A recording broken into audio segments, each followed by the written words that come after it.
ఇప్పుడు కేవలం 7,999 up to 10 kgs వరకు బరువు తగ్గి అధిక బరువు నుంచి వచ్చే ప్రధాన సమస్యలను దూరం చేసుకోండి. ఎన్టీఆర్ బయోపిక్ 2 పార్ట్స్ గా వచ్చింది. మహానటి పేరుతో వచ్చిన సావిత్రి జీవిత చరిత్ర కమర్షియల్ గా హిట్ అయిపోయింది. జయలలిత బయోపిక్ తలైవి పేరుతో పాన్ ఇండియా మూవీగా రిలీజ్ అయింది. ఎంతమంది స్టార్స్ జీవిత చరిత్రలు తెరపైకొచ్చినా ఒక్కరి బయోపిక్ మాత్రం రాదట. ఎందుకంటే ఆమె జీవిత చరిత్ర సినిమాగా రాకుండా భర్తే అడ్డుకుంటున్నారు. ఎందుకంటారా?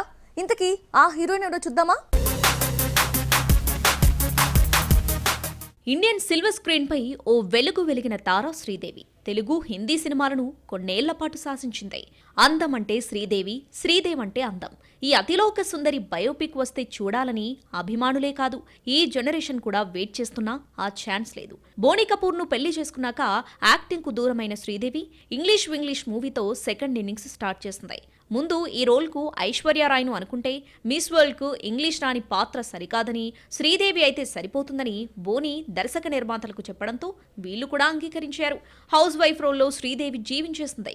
ఆ తర్వాత నటించిన మామ్ కూడా శ్రీదేవికి మంచి పేరు తీసుకొచ్చింది. అతిలోక సుందరి దురదృష్టవశాత్తు బాత్రూమ్ టబ్లో అనుమానాస్పదంగా మృతి చెందింది. డెత్ ను బేస్ చేసుకుని శ్రీదేవి బయోపిక్ తీయాలని చాలా మంది ప్రయత్నాలు చేసినా వర్కౌట్ కాలేదు.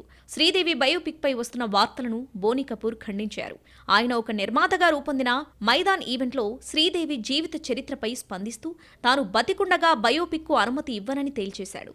శ్రీదేవి బయోపిక్ ఎందుకు సినిమాగా రాకూడదో కూడా తెలిపాడు. శ్రీదేవి చాలా ప్రైవేట్ పర్సన్ కావడంతో వ్యక్తిగత విషయాలు బయటకు చెప్పడానికి కూడా ఇష్టపడేది కాదని, జీవితమంతా అలానే ఉందన్నారు. ఇలాంటి వ్యక్తి పర్సనల్ మ్యాటర్స్ బయటకు చెప్పడానికి నేను అంగీకరించనన్నాడు. శ్రీదేవి జీవితంలో చోటు చేసుకున్న కొన్ని ఆసక్తికర విషయాల ఆధారంగా పరిశోధకుడు, రచయిత Dheeraj the life of a legend పేరుతో శ్రీదేవి బయోగ్రఫీని రాస్తున్నారు. శ్రీదేవి కుటుంబ సభ్యుల పర్మిషన్ తీసుకున్నట్టు సమాచారం.